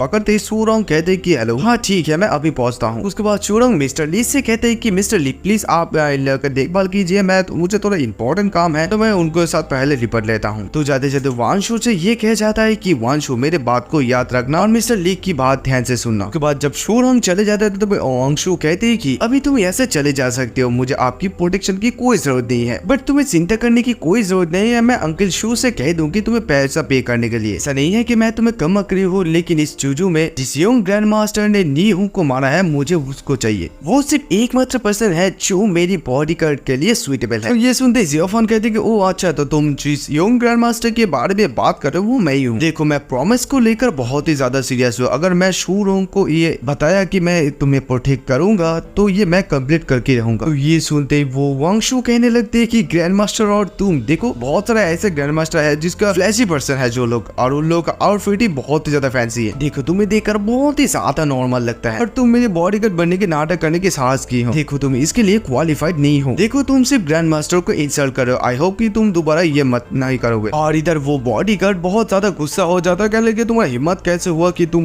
वांगशु के बॉडीगार्ड की परमिशन ली और तुम ग्रैंड मास्टर होने का नाटक भी कर रहे हो। मुझे तो इस बात से डर है कि तुम मेरा एक फिस्ट को भी हैंडल नहीं कर पाओगे। और जियाफान को मुक्का मारने की कोशिश करते थे, तभी वांगशु कहते कि रुक जाओ, ठीक है यहाँ पर फाइट मत करो। तो उसके बाद वो बॉडीगार्ड कहते कि हे छोटे बच्चे, आज तुम बहुत ही लकी हो, दोबारा मुझे मत दिखाई देना। और इधर वांगशु जियाफान से कहती है कि देखो बेहतर है कि तुम घर चले जाओ, इस दुनिया में ऐसे बहुत सारे चीज है, तुम कभी भी ट्राई नहीं कर सकते उसे। और इधर जियाफान भी उस बॉडीगार्ड से जवाब देता है कि तुमने रोक लिया इसलिए तुम बहुत ही ज्यादा लकी हो, नहीं तो अभी तक तुम जमीन पे। जियाफान का वो बात सुनकर ये बॉडीगार्ड और भी ज्यादा गुस्सा हो जाता है और कहने लगते है कि क्या तेरा मरने का ख्वाहिश है। तो ये देखकर वांगशु सोचने लगते कि ये लड़का बहुत ही ज्यादा एरोगेंट है, इसकी आंखों में किसी के लिए भी रिस्पेक्ट नहीं है। और उसके बाद उस बॉडीगार्ड से कहती यानी कि जैक्सन से कहती कि जैक्सन तुम नीचे जाओ और मेरे लिए इंतजार करो। लेकिन वो जैक्सन कहते कि मिस वांगशु ये हम लोगों को रिस्पेक्ट नहीं दे रहा है, मैं इसे अपना पावर दिखाना चाहता हूँ, स्ट्रेंथ दिखाना चाहता हूँ। वांगशु फिर से कहती बस अभी रहने दो, तुम्हें उसका कोई चिंता करने की जरूरत है, तुम नीचे जाओ, हमें भी जल्दी जाना होगा। वो जैक्सन यानी कि बॉडीगार्ड बहुत ज्यादा गुस्सा होकर रहता है, तो गुस्से में वो चेयर को तोड़ देता है और तोड़कर कहता है कि तुमने मिस वांगशु को डिसरेस्पेक्ट किया है, तुम इसी तरह से इस फ्लोर में गिरे रहोगे। ये कहकर वांगशु जब वहां से चले जाने लगती है तो तभी जियाफान उसे रुकता है, कहता है कि रुको। वांगशु पीछे मुड़कर कहते हैं कि क्या हुआ। तो जियाफान कहते हैं कि देखो मैं तुम्हें एक एडवाइस यानी कि सलाह देता हूँ कि तुम्हारे साथ जो बॉडीगार्ड है वो एक गधा है, वो सिर्फ नॉर्मल एशियंस की नॉर्मल फाइटर के साथ लड़ सकते हैं, लेकिन एक्सपर्ट के अगेंस्ट वो नहीं कुछ भी नहीं कर पाएगा। तो इस बात का वांगशु कोई भी परवाह नहीं करती है और कहते हैं कि देखो मुझे तुम्हारी एडवाइस की कोई जरूरत नहीं है। तो उसके बाद सीन शिफ्ट होते वो लोग ऑफिस से बाहर आता है, तो बाहर आते ही वांगशु सामने देखती है कि बहुत सारा कार पार्क हुई है। तो वो कहती है कि ये लोग ये क्या कर रही है, ऐसे कोई कार पार्क करती है क्या। और तभी जियाफान सामने कुछ एशियंस को नोटिस करता है, इन लोगों को देखकर वो सोचने लगते हैं कि समथिंग इज रॉन्ग। और फिर उस बॉडीगार्ड जैक्सन से कहते हैं कि देखो अलर्ट रहना, क्योंकि आसपास एशियंस रह सकता है। फिर ये बात सुनते वो जैक्सन हंसने लगता है और कहती है कि एशियंस ओ यहाँ पर तो मुझे भी कुछ नहीं दिखाई दे रहा है। और जोर जोर से चिल्लाकर कहने लगते हैं कि हे एनिमी लोग कहाँ हो तुम लोग, मैं यहाँ पर हूँ, आ जाओ और मुझसे फाइट करो। इधर वांगशु और एक व्यक्ति को कहती है कि है जल्दी करो और किसी को बुलाओ और बोलो कि हमारी कार को ऐसे खींच ले। उसके बाद वो जैक्सन बॉडीगार्ड फिर से जियाफान का कहते हैं कि ए तुमने तो कहा था कि यहाँ पर एशियंस है, तो कहाँ है एशियन। फिर उसकी तरफ एक तेजी से बहुत तेजी से नाइफ आता है और नाइफ आकर सीधा उस बॉडीगार्ड के सिर क्या घुस जाता है। और तभी वो सारे के सारे एशियन इन लोगों को मारने के लिए दौड़ कर आने लगता है। और ये देखकर वांगशु और वांगशुओं की आदमी लोग बहुत ज्यादा डर जाता है और वांगशु की घर वांगशु को बचाने की कोशिश करता है, लेकिन वो भी मारा जाता है। और ये एशियंस लोग कहने लगते कि हे चार्ज करो, वो सारे के सारे बॉडीगार्ड मर गए हैं और अभी मूडोंग वांगशु को भी मार डालो। और इधर वांगशु ये देखकर सोच लगती कि मैं यहाँ पर मरना नहीं चाहती हूँ। तभी वो एशियंस कहते कि मिस मूडोंग देखिए ये हम लोगों का मिशन है, so please rest and peace. तभी वो उसका बुलेट मूडोंग को ना लगकर उसके कार में लगता है, तो तभी वो देखता है कि जियाफान उस आदमी को एक मारता है। और इन तीन लोगों को मारने के बाद ताइजुआन मन ही मन सोचने लगते है कि मेरा ताइजुआन पावर के सामने इन लोगों का ओपेंस कोई भी पावरफुल नहीं है, लेकिन अभी मेरा कल्टीवेशन बेस थोड़ा सा लो है, तो डायरेक्टली इन लोगों को मैं ब्लॉक नहीं कर सकता हूँ, मुझे मेरा कल्टीवेशन बेस को इंक्रीज करना पड़ेगा। और एक एशियंस बचा हुआ होता है, तो वो ये देखकर डर जाता है कि इन्होंने सिर्फ एक ही बारे में 3 नॉकआउट कर दिया। और फिर जियाफान वहीं पर पड़ा हुआ एक गन होता है, तो उसे उठाकर उस बंदे के ऊपर फेंक कर मारता है और वो बंदा भी वहीं पर ढेर हो जाता है। और इधर वांगशु ये देखकर सोचने लगते है कि ये ली जियाफान ने मुझे सेव किया है। उसके बाद वो वहां से खड़ा होकर जियाफान के सामने जाकर कहती है कि मुझे बचाने के लिए तुम्हें बहुत बहुत शुक्रिया। तो जियाफान ये कहते हैं कि देखो मैंने तुम्हें इसलिए बचाया क्योंकि शूरोंग को मुझे जवाब देना होगा, यानी कि रिप्लाई देना होगा, और मैं उनका विश्वास को नहीं तोड़ना चाहता हूँ, तो इसलिए मैं तुम्हें बचाया, आई होप तुम समझो। तो ये कहकर जियाफान जब वहां से चले जाने लगता है, तो तभी वांगशु फिर से कहते हैं कि हे तुम मुझे यहाँ पर अकेले छोड़कर कहाँ जा रही हो। तो तभी वही जगह पर ब्रदर बा आता है। ब्रदर बा आगे कहते हैं कि मिस मूडोंग आप यहाँ पर खड़े क्यों है, और हमारा मिस्टर ली बहुत ही ज्यादा स्ट्रॉन्ग पर्सन है, तो आप जल्दी कीजिए और उनका पीछा कीजिए। वांगशु फिर भी भाव खाने लगती है और कहने लगती है कि मैं उसका पीछा क्यों करूं, और वो क्या सोचते हैं कि वो कौन है, मैं इस नेशन की एक आइडल हूँ और मैं ऐसे संरक्षक लोगों के पीछा क्यों करूं, अगर ये बात फैल गई तो मैं इस कमर्शियल इंडस्ट्री में कैसे खड़ा रहूंगी। वो बहुत ही ज्यादा लकी है, जैसे कि मान लो कि एक अंधा बिल्ली एक मरा हुआ चूहा को पकड़ा है, और उसके अलावा मैंने बहुत सारे एक्सपर्ट से मिली हुई है, और मैं ली जियाफान से भी बेहतर स्ट्रॉन्गेस्ट पर्सन को अपना बॉडीगार्ड में रख सकता हूँ। और फिर सोचने लगती है कि नॉर्मल बॉडीगार्ड मुझे प्रोटेक्ट नहीं कर सकती, अगर मैं उस यंग ग्रैंड मास्टर को ढूंढ लेती हूँ तो मेरे कोई भी चिंता और नहीं रहेगी। अनफॉर्चुनेटली मेरी आदमी लोग इस ग्रैंड मास्टर को इस चूजू में बहुत ज्यादा ढूंढा, लेकिन उसका पता नहीं चला, लेकिन उसकी लास्ट नेम ली है और एकदम ली जियाफान की जैसी है। टेम्पोररी अभी मुझे वो ग्रैंड मास्टर नहीं मिली है, तो मुझे अभी इसे एक्सेप्ट करना पड़ेगी। उसके बाद सीन शिफ्ट होता है और रिपोर्ट सेंटर की एक डायरेक्टर शूरोंग को कॉल कर बताता है कि हाँ सर